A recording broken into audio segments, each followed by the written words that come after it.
My name is Elias Thorne. I am an old man now, writing this by the low light of an oil lamp that throws more shadows than it breaks. My hands shake, not just with age, but with the memory of what I am about to set down on this paper. It is the year of our Lord, 1932, but the story I must tell took place long ago, in the first year of this bloody new century, when I was a deputy sheriff in Sabine Creek County, Texas.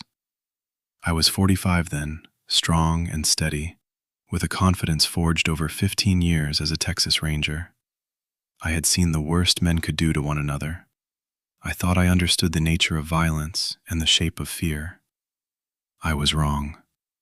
Sabine Creek County was, and I imagine still is, a rugged piece of country pressed up against the Louisiana border.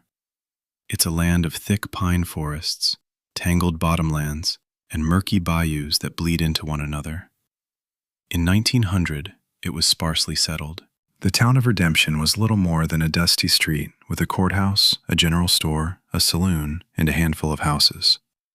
Most folks lived out on homesteads carved from the woods, miles from their nearest neighbor, connected only by winding dirt tracks that turned to impassable mud in the rain. I knew those woods. I'd tracked outlaws through them, slept under their canopy, and felt I understood their rhythms, the call of the whippoorwill at dusk, the rustle of an armadillo in the undergrowth, the distant howl of a coyote pack. My sheriff was a man named Abernathy, a good man more concerned with politics and paperwork than the grit of police work. He left the ranging to me and my junior deputy, a young man named Jake Miller. Jake was barely 20, eager and strong, but green. He looked at me with a kind of hero worship I never felt I deserved. He saw the ranger I had been, not the tired county lawman I was becoming. We made a decent team. He had the energy, and I had the experience to temper it. Most of our days were spent settling land disputes, chasing the occasional horse thief, or hauling drunks out of the saloon on a Saturday night. It was quiet work for the most part, the kind of work a man takes when he's had his fill of gun smoke and hard miles. The trouble started in late October. The air had turned crisp, and the leaves on the sweet gum and hickory trees were blazing red and gold.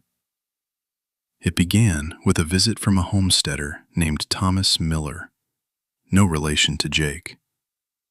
Thomas was a stern, hard-working man who had a small ranch about 10 miles east of town, deep in the woods at the end of a long, rutted track. He came into the office looking pale and agitated, his hat clutched in his hands. He said something was killing his cattle. "It ain't wolves, deputy," he insisted, his voice tight. "I've seen what wolves do. They harry a beast, hamstring it, pull it down. This is different. One of my best heifers. It was torn in half, just ripped apart like a rag doll." Abernathy waved a dismissive hand. "Could be a bear, Thomas. A big one, maybe pushed down from the north." Miller shook his head, adamant. "No bear did this. The tracks, they're not right." He couldn't describe them well, just that they were huge and wrong. He wanted me to ride out and see for myself. I told him I would, first thing in the morning. That night, I cleaned my Winchester and my Colt, a habit from my ranger days. I felt a faint prickle of unease, a feeling I had learned long ago not to ignore. It was the feeling of something out of place, the feeling that the familiar patterns of the world were about to be disrupted. The next morning, Jake and I rode out to the Miller place.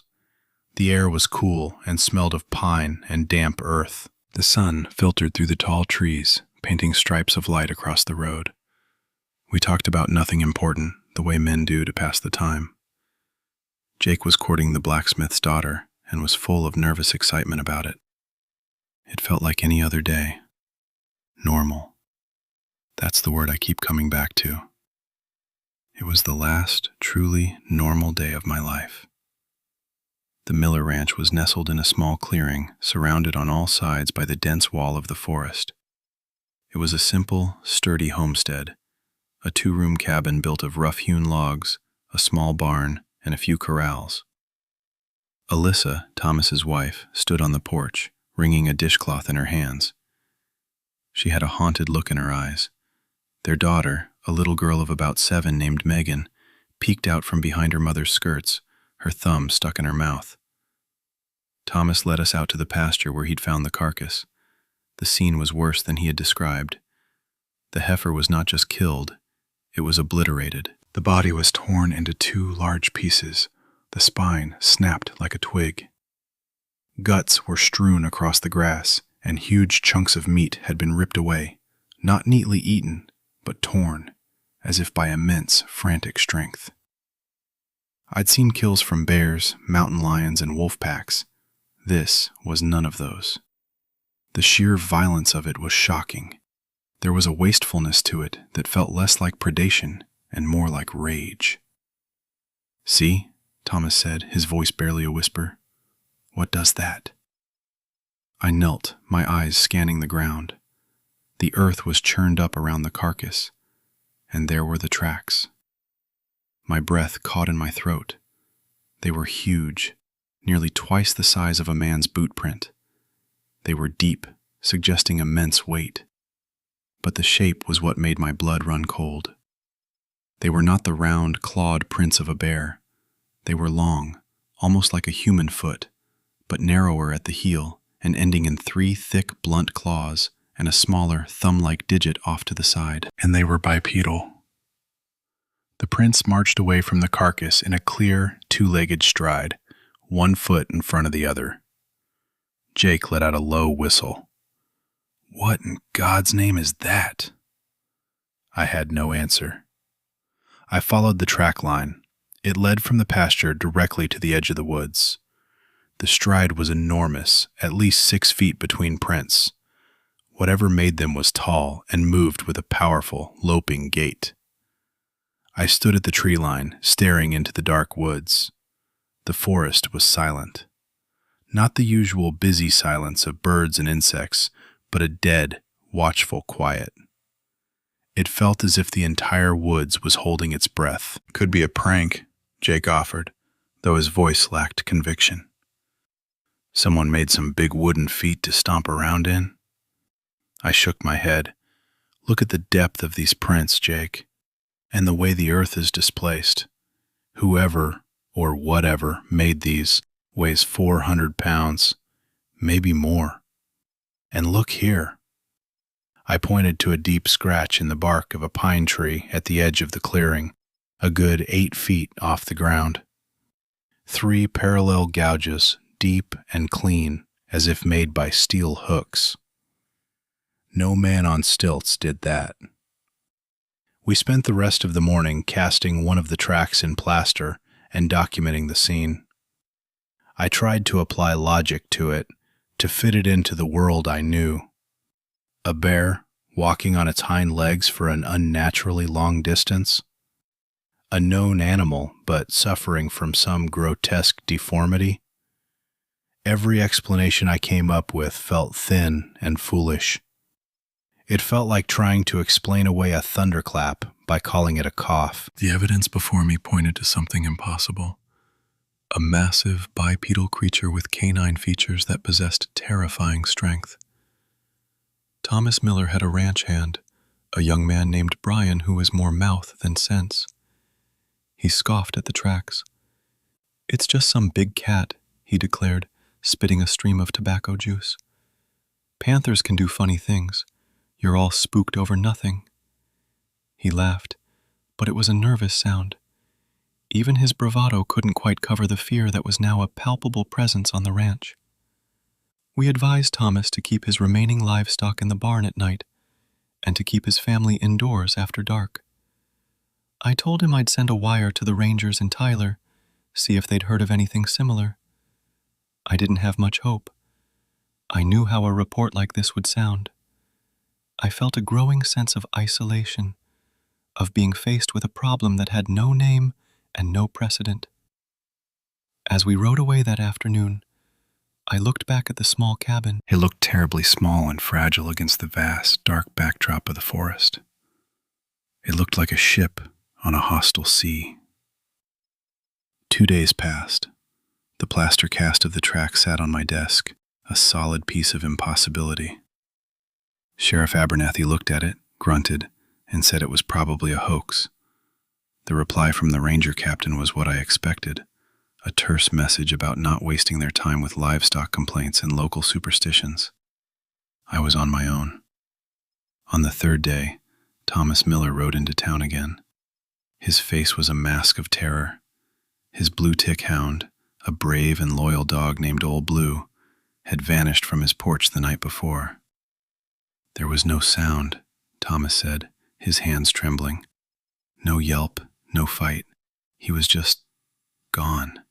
The chain was snapped, not chewed through, snapped clean in two. That night, the unease in my gut curdled into real fear. Something was actively testing the Miller homestead. It wasn't just a random animal passing through. It was intelligent. It was watching them. I told Jake to get his shotgun. We were riding back out. When we arrived, the sun was setting, casting long, distorted shadows across the clearing. The place felt different. The air was thick with a palpable sense of dread. Alyssa and Megan were inside the cabin, the windows shuttered, a single lamp glowing weakly from within. Brian, the ranch hand, was on the porch, a rifle across his lap, trying to maintain his swagger. "Glad you're here, I guess," he mumbled, not meeting my eye. "Gets a little spooky out here when the sun goes down." I posted Jake by the barn and took up a position on the porch with Brian. Thomas was inside with his family. The plan was simple. Stay awake, stay alert, and if anything showed itself, shoot to kill. The twilight deepened into a thick, starless dark. The woods fell into that same unnatural silence I'd noticed before. No crickets, no frogs, nothing. It was as if every living thing was hiding from something far higher up the food chain. Hours crawled by. The only sounds were the wind sighing in the pines and the creak of the cabin's wood. Around midnight, Brian started getting restless. "I gotta take a piss," he announced, standing up. "Use the bucket inside," I said, my voice low. "Don't leave the porch." He gave a short, derisive laugh. "I ain't pissing in a bucket like a sick old man. I'm just going to the edge of the porch. Ain't nothing out there." He stepped off the porch and walked a few yards toward the tree line, his back to the woods. "Brian, get back here now!" I hissed. He turned, a smirk on his face. "See? Nothing to be afraid of, Depp." His words were cut off by a sound I will never forget. It was not a growl or a roar. It was a wet, guttural chuff, like a giant bellows suddenly expelling air. It came from the darkness directly behind him. In the same instant, a shape detached itself from the blackness of the trees. It was huge, a solid block of shadow that rose up and up and up. It was impossibly tall. 2 long, powerful arms shot out, and one of them clotheslined Brian across the chest. He made a strangled, gurgling sound as he was lifted off his feet and flung backward into the woods. It happened in less than a second. He was there, and then he was gone, swallowed by the darkness. There was a single, wet, cracking sound, and then silence. My mind froze for a heartbeat. The sheer speed and violence of it were beyond comprehension. I raised my Winchester, my hands shaking, and fired blindly into the spot where he had vanished. The rifle's roar shattered the night. From the barn, Jake yelled my name. From inside the cabin, Alyssa screamed. "Inside! Get inside, now!" I yelled to Jake, backing toward the cabin door. I didn't wait for him. I scrambled inside, slamming the heavy oak door and throwing the bar across it. A moment later, Jake pounded on the door, and I let him in. He was white as a sheet. "What was it? "What the hell was that?" he gasped. "It took Brian," I said, my voice hoarse. "It was right there." Thomas Miller stood in the middle of the small room, a double-barreled shotgun in his hands, his face grim. Alyssa was huddled in a corner with Megan, trying to stifle the child's terrified sobs. The small cabin, which had felt cozy before, now felt like a wooden tomb. We were trapped. We waited in absolute silence, straining our ears. Then we heard it. A soft, scraping sound against the back wall of the cabin. Scrape. Scrape. The sound of thick claws being dragged slowly across the logs. It moved along the wall, a slow, deliberate patrol. Then came a new sound, a low, inquisitive sniffing right at the shuttered window. A deep, wet inhale, followed by a rumbling growl that vibrated through the very walls of the house. It was smelling us. It was studying us. Thomas raised his shotgun, pointing it at the window. I put a hand on his arm. "Hold your fire. The wood will stop a lot of it. Don't show it where we are." The sniffing stopped. For a long moment, there was only silence again. Then, the doorknob began to turn. Slowly, deliberately, back and forth. Jiggle, jiggle, click. It was testing the lock. My heart hammered against my ribs. This wasn't a beast. A beast doesn't turn a doorknob. This was something that understood mechanisms. It was intelligent. It was trying to figure out how to get in. The knob stopped turning. A new sound started. A heavy, rhythmic thump, thump, thump against the center of the door. It wasn't trying to break it down with frantic rage. It was testing it, looking for a weak point. Each impact made the heavy bar jump in its brackets. Then, from the other side of the cabin, another thump. And another. There were two of them. They were coordinating. "They're trying to break in," Jake whispered, his eyes wide. He was holding his shotgun so tight his knuckles were white. The thumping on the front door stopped. I held my breath, listening. Then I heard a scrambling sound from above. It was on the roof.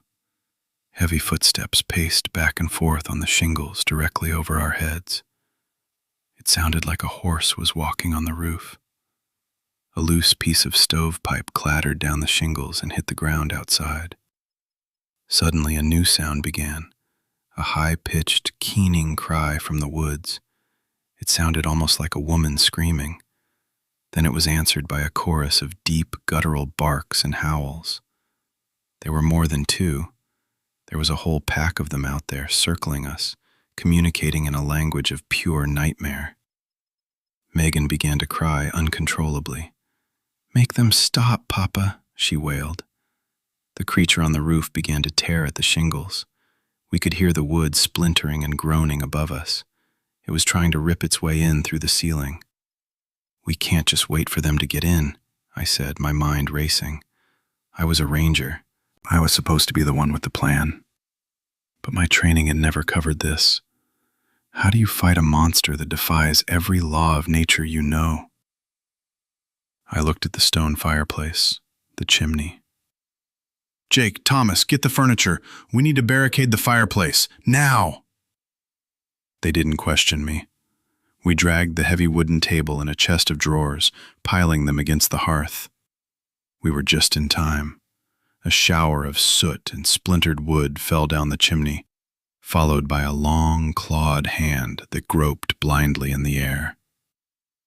It was a nightmarish thing, covered in coarse, dark fur, with fingers that were too long and ended in thick, yellowed claws. But they were undeniably fingers. It had an opposable thumb. Thomas let out a choked cry and fired both barrels of his shotgun up the chimney. The blast was deafening in the small cabin. A horrific, ear-splitting shriek of pain and rage answered from the roof. The arm vanished. The creature on the roof scrambled away, howling in agony. But our small victory was short-lived. The assault on the front door began again, this time with furious, unrestrained violence. The wood began to splinter. The bar across the door was groaning, bending under the impacts. I moved to the window next to the door, a small opening covered by a wooden shutter. "Jake, get ready," I said. "On my count, I'm going to open this a crack. We fire at whatever's out there." "Ready," he said, moving to my side. 1, 2, 3. I pulled the latch and swung the shutter open just enough to poke my rifle through. The sight that met my eyes will be burned into my memory until the day I die. Standing on the porch, not 10 feet away, was one of the creatures. It was enormous, easily 7.5 feet tall, even with its legs slightly bent. Its body was a grotesque fusion of man and wolf.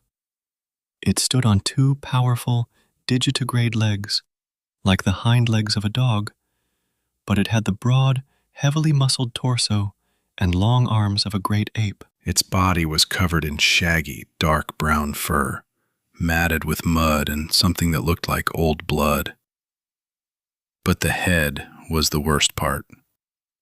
It was the head of a monstrous wolf, or a timber wolf, but far larger, with a long snout filled with yellow, dagger-like teeth.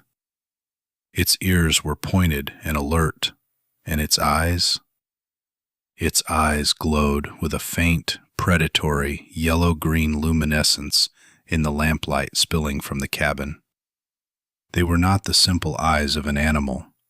They were filled with a malevolent, thinking intelligence. It saw me, and its lips peeled back in a silent snarl. I didn't hesitate. I fired. Jake fired his shotgun a split second later.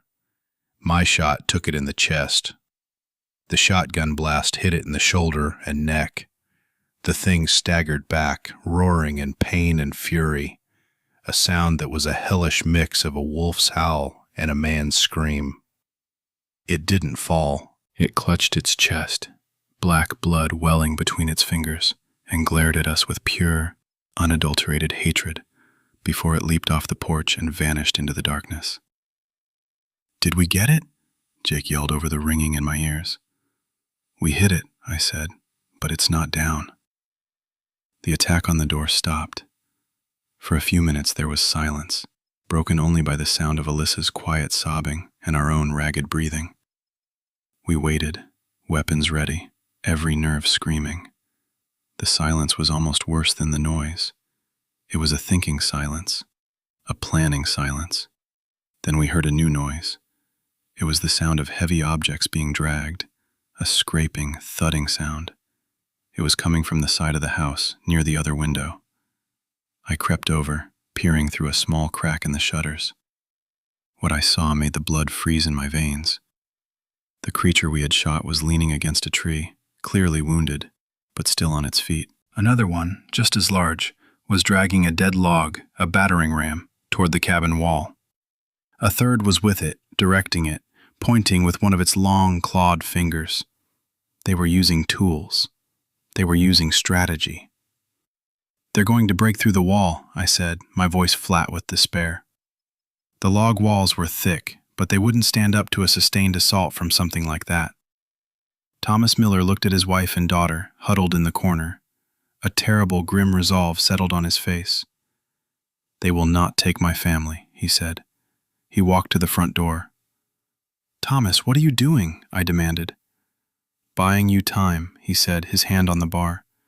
"When I open this door, you and Jake shoot the ones with the log. Get my wife and child out of here.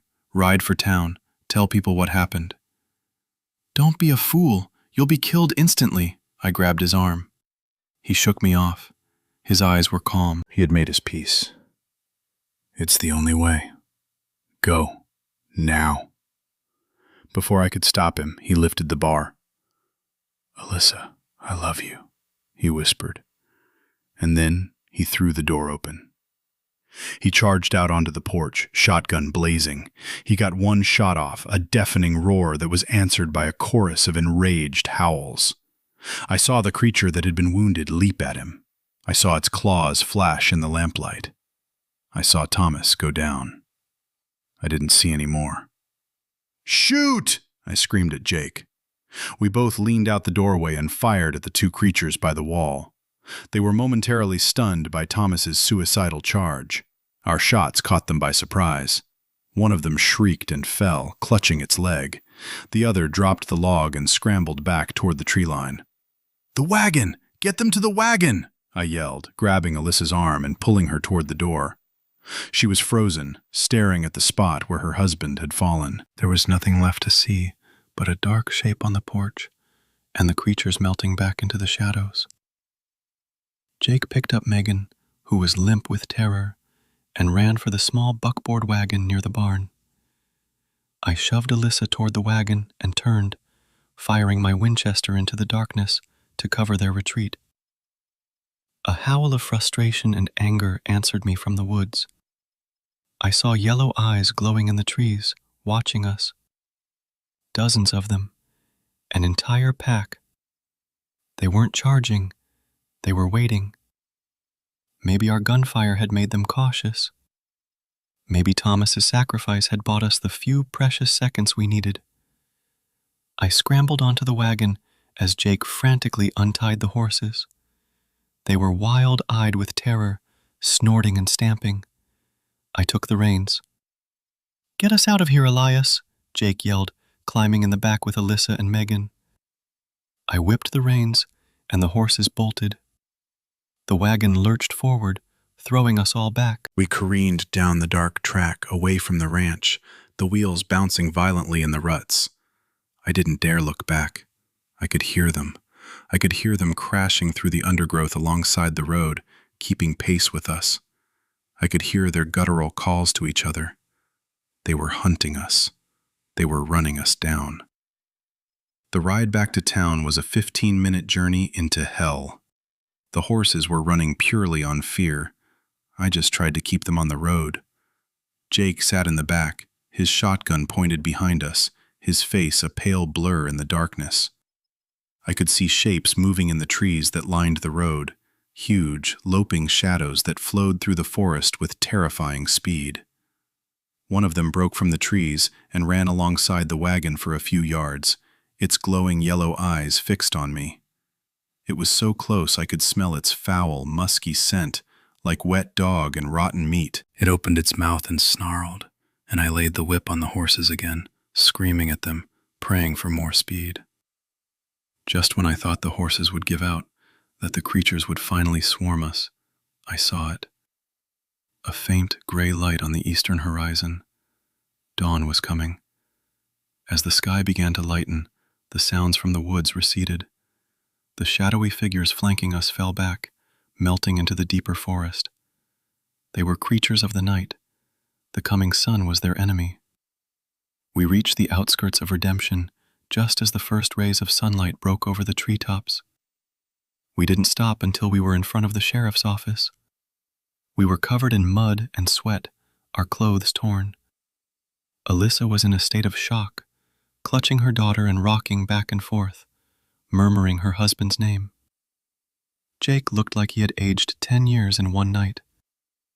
I felt hollowed out, scraped clean of everything but exhaustion and a cold, deep-seated terror that I knew would never leave me. Sheriff Abernathy and half the town came running when they saw the state of us.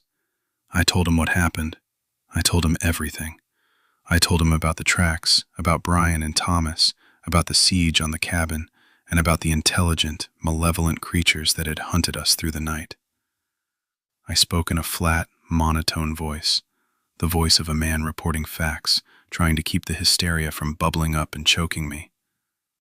People stared at me, some with pity, some with disbelief. They thought I'd lost my mind. They thought we had been attacked by wolves and that our fear had magnified them into monsters. Abernathy listened patiently, his face unreadable. When I was done, he just nodded slowly. "All right, Elias," he said, his voice calm and patronizing. "Let's get these folks taken care of. Then we'll sort this out." The sorting out came 2 days later.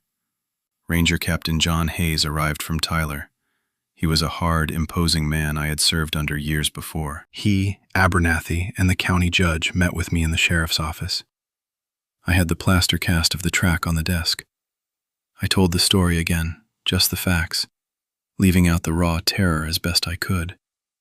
I presented the evidence, the cast, the claw marks I'd sketched, the bullet I dug out of the cabin wall that had black, coarse fur trapped in the lead. When I finished, they were silent for a long time.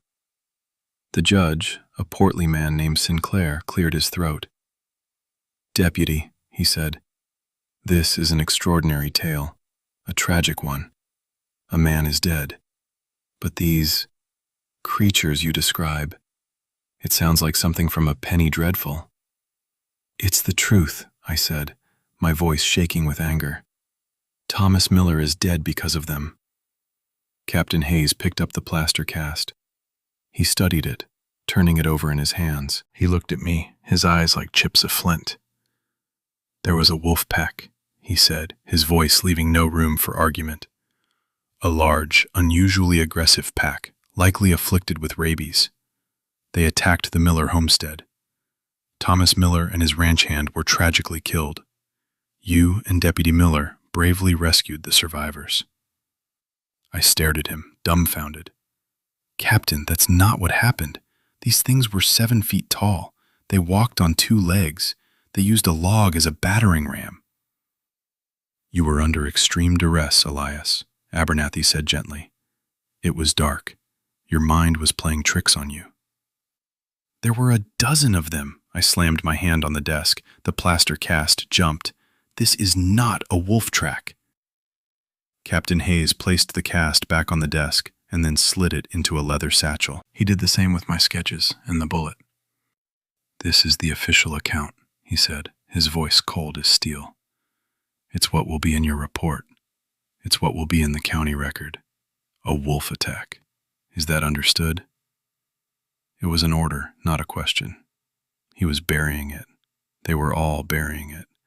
They were taking my evidence, my testimony, and locking it away. They were erasing the truth of what happened that night, erasing the sacrifice Thomas Miller had made. "Why?" I asked, my voice barely a whisper. "Why cover this up?"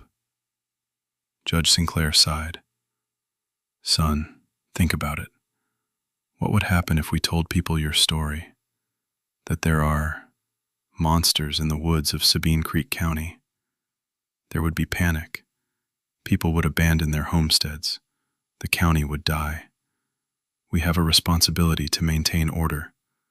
Sometimes the truth does more harm than good." I left that office a broken man. They had not only refused to believe me, they had conspired to silence me. The official cause of death for Thomas Miller and Brian was listed as animal attack, suspected rabid wolf pack. A posse was formed, and they went out and shot a dozen coyotes and 3 timber wolves, declaring the menace ended. It was a lie. A neat, tidy lie to keep the public calm and the world sensible. A few days later, just before he rode back to Tyler, Captain Hayes sought me out. We stood alone behind the courthouse. "Elias," he said, his voice low, "I know you're not crazy, and I know you're not a liar." I looked at him, confused. "Then why?" He stared out at the tree line beyond the town. "Because this isn't the first time. Reports like this, they crop up every 20, 30 years. Not just here, but all over. East Texas, Arkansas, Louisiana. Strange tracks, people disappearing from locked cabins, always in remote, deep woods. The stories are always dismissed as folklore, tall tales, but the reports are too similar." He turned to look me in the eye. "We don't know what they are, but we know we can't fight them. We can't put out a bounty on shadows. All we can do is contain the fear. We write it off as bears or wolves. We let people feel safe. It's a necessary lie." He put a hand on my shoulder. You did good work getting that woman and her child out alive. That's more than most can say. Now, for your own good, you let this go. You forget what you saw. You go back to being a county deputy. And you stay out of the deep woods after dark." He got on his horse and rode away, leaving me alone with the terrible, officially sanctioned silence. I couldn't do it. I couldn't let it go. I turned in my badge the next week. I couldn't uphold a law that was built on such a monumental lie. Jake Miller quit not long after. He never spoke of that night again, not to me, not to anyone. The last I heard, he had moved to West Texas, as far from the piney woods as a man could get. Alyssa Miller took her daughter and moved back east to be with her family in Ohio. The Miller homestead was abandoned. The woods reclaimed it within a few years. I spent the next years of my life in libraries, reading old county histories and collections of folklore. I found the stories Captain Hayes had mentioned. They were hidden, tucked away in forgotten journals, and dismissed as local superstitions. Stories of the Caddo Critter, the Big Thicket Wolfman, the Devil Monkeys. The names were different, but the descriptions were always the same. A tall bipedal creature, immensely strong, with the head of a wolf and a terrifying, malevolent intelligence. The accounts always ended the same way, too, with a disappearance, an unexplained death, and an official story that blamed it on anything else. I am old now. Most of the people who were there that night are gone. The world has moved on, filled with new wars and new troubles. But I have not forgotten. I live with it every day. I see those glowing yellow eyes in my dreams. I hear the sound of claws on wood. I remember the weight of the lie I was forced to carry. I don't know what those things are. I don't know where they come from or what they want. But I know they are real. I know they are out there, in the deep, dark places of the world that have not yet been tamed by man. They are out there, and they are watching. This account is the only truth I have left to offer. It is my final report, a report they tried to bury. So I write this down not for fame or attention, but as a warning. Heed it. Stay in the light. Do not stray from the path, because the world is older and stranger than we are taught, and not all of its inhabitants are friendly, and some things once seen can never be unseen.